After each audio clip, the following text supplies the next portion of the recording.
Selamat malam. Perkenalan, kami dari kelompok 2, kelas 03 TM 3101 praktikum teknik pembuatan 1. Sekarang kami akan mempresentasikan percobaan 1 praktikum yang berjudul persiapan pembuatan lumpur, densitas, dan sen serta solid content. Next.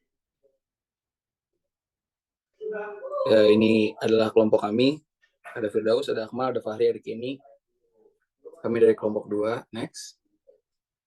Jadi outline yang akan dibicarakan pada modul ini. Modul yang pertama itu adalah teori dasar, ada math mixing, standar water based math, harus pengukuran sand content dengan sand content set, pengukuran densitas dengan pressurized math balance, pengukuran solid content dengan retort kit, dan juga kesimpulan. Next. Sekarang teori dasar.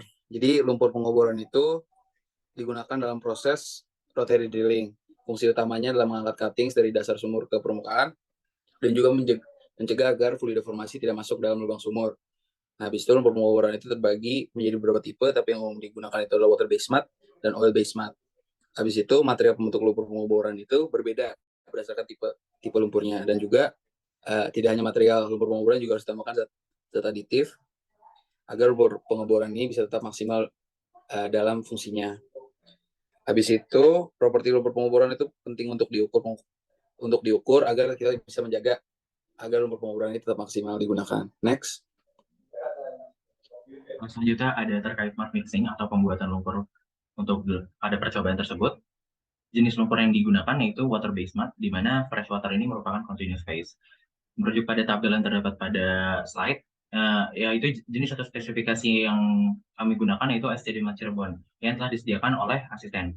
Kemudian untuk jumlah yang digunakan dalam math mixing tertera pada tabel yang terutama diberi highlight orange dengan mixing time, yaitu masing-masing berada di bagian tabel paling kanan. Mixing time ini digunakan untuk waktu, masing-masing waktu lamanya pengadukan untuk tiap-tiap weighting agent.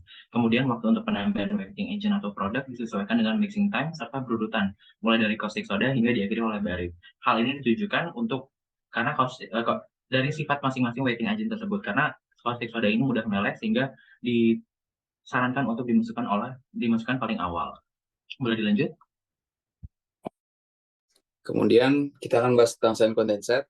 Jadi sand content set ini bertujuan untuk mengukur sand content pada lumpur pengoboran. Sand content itu adalah kandungan pasir yang ada pada lumpur pengoboran. Jadi sand content ini atau pasir ini itu adalah partikel-partikel lumpur pengoboran yang tidak melewati filtrasi 200 mesh screen. Jadi cara kerja dari sand content set ini, pengukuran itu menggunakan 200 mesh screen. Jadi nanti partikel dari lumpur pengoboran itu yang tidak dapat melewati saringan 200 mesh screen tadi itu dia bakal mendapat. Bisa dilihat dari dokumentasi yang di sebelah kiri yang ada tunjuknya. Nah, dari hasil perhitungan yang telah kami lakukan pada lab praktikum pemboran 1, dapatkan sand content-nya itu 0,8%. Next. Ya, untuk selanjutnya adalah pressurized mass balance. Ini tujuannya untuk mengukur densitas lumpur pengeboran. Cara kerjanya pengukuran densitas ini dengan volume tetap, yaitu pada cup tersebut. Lalu ditentukan beratnya menggunakan slider sampai balance beam itu gelembungnya seimbang. Kemudian perhitungannya sendiri, hasil pengukuran langsung menunjukkan hasilnya dalam satuan ppg. Dan hasil yang diperoleh adalah 9,8 ppg seperti yang terlihat pada gambar sebelah kanan.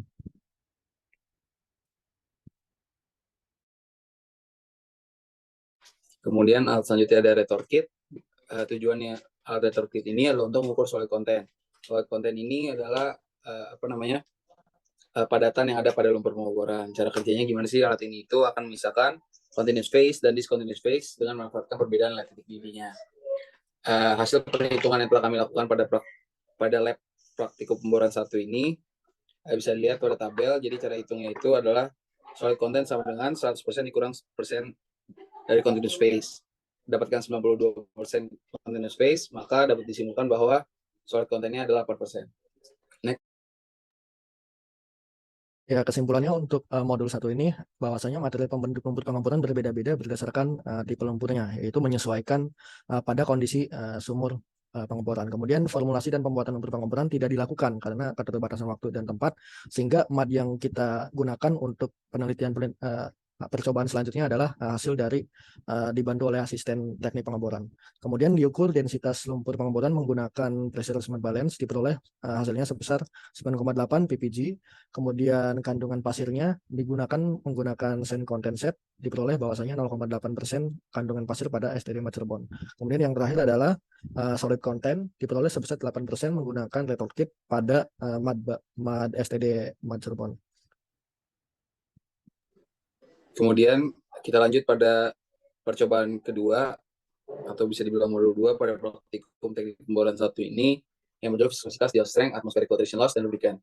Jadi outline dari percobaan kedua ini adalah next.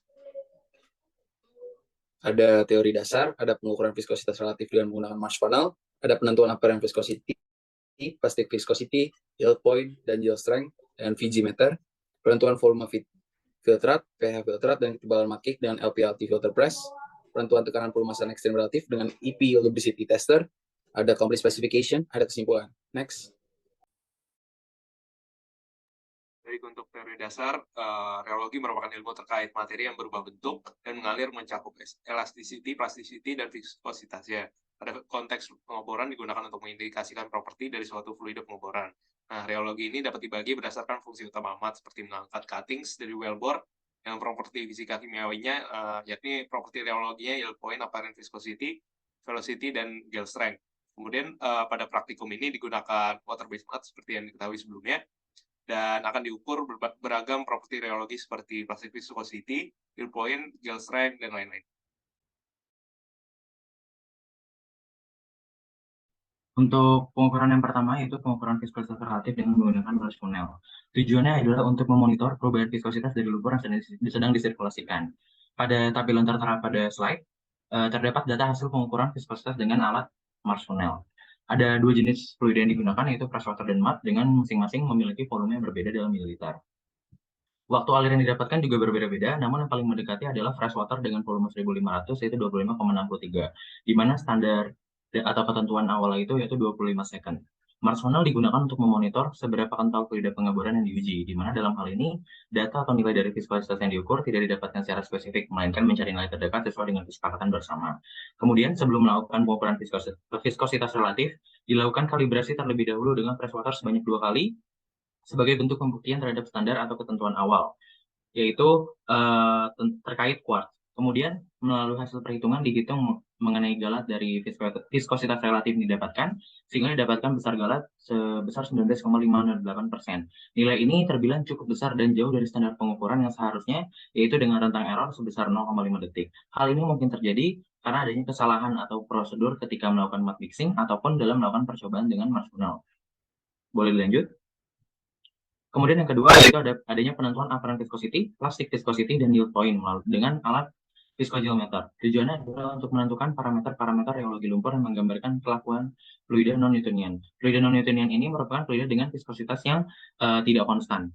Pada data yang tertera pada tabel ada hasil pengukuran viskositas dengan Van Meter. Jenis fluida yang digunakan itu STD Mud Cirebon dengan variasi rotor speed 600, 300, 200, 106, dan 3 rpm, dan masing-masing dial reading simpangan dial readingnya tertera pada tabel.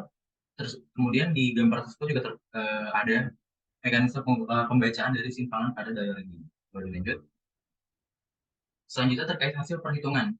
Perhitungan ini yang pertama terkait plastic viscosity, rumusnya tertera pada modul praktikum, sehingga didapatkan sigma ini yaitu 1,704 kali N. N ini merupakan simpangan dial reading dari rotor speed terbesar, di mana kecepatan rotor speed terbesar ini 600 rpm dan yang kedua adalah 300 rpm, sehingga yang digunakan untuk perhitungan yaitu pada hasil dial reading pada rotor speed 600 rpm dan juga 300 rpm, sehingga didapatkan plastic viscosity sebesar 29,79 centipoise. Kemudian pengukuran terhadap yield point untuk dial rating pada rotor speed terbesar juga, yaitu pada rotor speed 600 rpm. Pada rotor speed 300 rpm, yield point-nya ini didapatkan sebesar 22,4926. Boleh dilanjut. Selanjutnya ada apparent viscosity. Apparent viscosity ini sama seperti plastic viscosity sebelumnya, yaitu dial rating-nya terbesar pada 600 rpm dan didapatkan 29,79 centipoise. Nah, nilai apparent viscosity dan plastic viscosity ini memang diasumsikan sama. Kemudian pada nilai yield strength untuk dial reading pada rotor speed terkecil dan waktunya 10 menit, nilai yield strength yang didapatkan ini yaitu 8 lb per 100 feet kuadrat. Boleh lanjut. Oke, untuk selanjutnya itu LPLT filter press dengan tujuan mengukur volume filtrat, pH filtrat, dan ketebalan mud cake. Jadi untuk biasanya di pengoboran itu menggunakan batuan berpori, jadi untuk menyaring padatan-padatan, dan untuk pada simulasi praktikum ini digunakan filtrasi statis, yakni filtrasi ketika lumpur berhenti bersirkulasi. Nah, kemudian untuk faktor yang mempengaruhi filtrasi yaitu waktu, permeability, pressure, dan temperatur. Lanjut. Oke, setelah melakukan percobaan berdasarkan prosedur yang telah diberikan, diperoleh waktu terhadap volume gitu. Jadi waktu per menit diperoleh untuk menit pertama, menit 0, 2, 4, dan selanjutnya. Dan diperoleh bahwa volume filtrat pada saat 30 menit yaitu 4,84 mili dengan pH 10. Dan berdasarkan jangka sorong diperoleh mud cake 0,085. Dan dapat diperoleh juga PPT value yaitu 9,68 mili, spurt loss min 0,68 mili, dan SRS sama dengan 1,8912. Next. Selanjutnya yaitu AP lubricity tester dengan tujuan untuk menentukan tekanan pelumasan ekstrim dari relatif lumpur pengoboran. Jadi merupakan kemampuan lumpur untuk melumasi bagian alat pengoboran, dan EP lubricity tester terdiri dari tes ring baja yang dapat ditekan berbagai besar pada harga beban dengan menggunakan pengatur torsi. Next. Berdasarkan EP lubricity tester model 212 diperoleh P sama dengan 553 T per W. Nah, dari sini tidak ditemukan hasil akhir dalam PSIA karena tidak diperoleh pengukuran scar width. Next. Kemudian ada kesimpulan, yaitu yang pertama jenis fluida pengaburan digunakan adalah standar water based mat dengan spesifikasi SC5 Cirebon. Kemudian telah ditentukan nilai galat dari viskositas relatif dengan marginal yaitu sebesar 19,508%. Kemudian nilai dari beberapa reologi lumpur yaitu apparent viscosity sebesar 29,79 centipoise, passive viscosity sebesar 29,79 centipoise, yield point sebesar 22,4926, dan yield strength sebesar 8 lb per 100 feet kuadrat. Kemudian telah diukur nilai volume filtrat, pH, dan ketebalan mud cake menggunakan LPLT filter press. Volume filtrat sebesar 4,848 ml. Pengukuran dari lakmus menunjukkan pH 10, dan pengukuran jangka sorong diperoleh bahwa ketebalan mud cake 0,085 mm. Kemudian tekanan pelumasan ekstrim relatif mud yaitu 553 torque per weight. Namun hasil akhir P tidak dapat diperoleh karena pada saat praktikum tidak melakukan pengukuran scar width. Boleh lanjut. Kemudian Ya, baik. Ini bagian saya, bahwasanya untuk company specification ini pada MW atau massa jenis weight MAD itu diperoleh 9,8, di mana company specification 9,7 sampai 10. Ini udah sesuai dengan company specification. Kemudian rheology at 120 degree Fahrenheit ini dihitung menggunakan Vigimeter, yaitu pada 600 itu 54, 300 itu 38, 200 31, 124, 6 itu 9, dan 3 itu 8. Kemudian plastic viscosity-nya 29,79, dan yield point-nya 22,49, gel 10 second tidak diperoleh karena tidak dihitung. Kemudian gel 10 menit 8, ABI FL-nya itu filtration loss itu 4,8, mud cake 0,08. Ini sesuai dengan company specification, pH-nya 10. Nah, ini tidak sesuai dengan company specification. Kemudian sand content itu 0,8, lebih dari company specification, jadi tidak sesuai. Kemudian solid content-nya itu sekitar 8%, yang mana itu sesuai company specification. Sekian, terima kasih. Untuk